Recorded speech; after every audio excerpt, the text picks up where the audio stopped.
Okay, kids, the next thing we need to be able to do is calculate gradient and use the scale of the map. So gradient is an equation that you can find on the front cover of your reference table. And whenever we're calculating gradient, we always want to start off by writing the equation. So gradient is equal to the change in field value. I'm going to abbreviate using the Greek symbol for change over the distance. Now we need to plug some numbers in. So let's turn to our map here.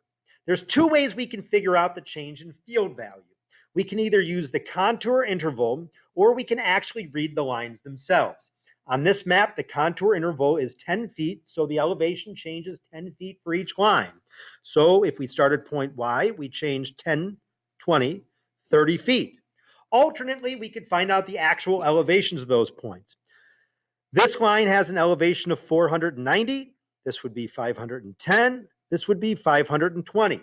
520 minus 490 is 30 feet. So we'll plug that into our equation. We then have to find the distance. We do that by laying a piece of paper between the 2 points, marking them on that paper, and using the scale. So if I put that piece of paper on the scale, I can see that our distance is 5 miles. We will enter that into the equation and we'll solve. So 30 divided by 5 is 6.